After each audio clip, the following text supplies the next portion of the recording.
Chettinad Cement, perfect concrete choice. 63 years of excellence.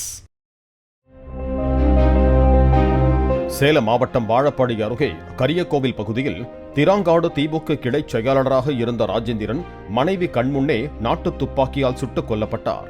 மனைவி சரிதாவுடன் இருசக்கர வாகனத்தில் தனக்கு சொந்தமான தோட்டத்திற்கு சென்று கொண்டிருந்த ராஜேந்திரனை கரியக்கோவில் அருகே புதரில் பதுங்கியிருந்த இருவர் நாட்டு துப்பாக்கியால் சுட்டுக் கொன்றுவிட்டு தப்பினர். சம்பவ இடத்திற்கு வந்த போலீசார் ராஜேந்திரனின் உடலை மீட்டு பிரேத பரிசோதனைக்காக சேலம் அரசு மருத்துவமனைக்கு அனுப்பி வைத்தனர். குற்றவாளியை பிடிக்க ஏடிஎஸ்பி சோமசுந்தரம் தலைமையில் தனிப்படை அமைக்கப்பட்டுள்ளது. இந்த நிலையில் ராஜேந்திரனுடன் சொத்து தகராறில் ஈடுபட்டு வந்த அவரது உறவினர்களான ராஜமாணிக்கம், பழனிசாமி இருவரையும் போலீசார் பிடித்து விசாரித்து வருகிறார்கள். Chettinad Cement, perfect concrete choice. 63 years of excellence. Play store மற்றும் ஆப் ஸ்டோரில் இருந்து பாலிமர் செயலியை QR கோடு மூலம் பதிவிறக்கம் செய்யுங்கள். செய்திகளை உடனுக்குடன் பெறுங்கள்.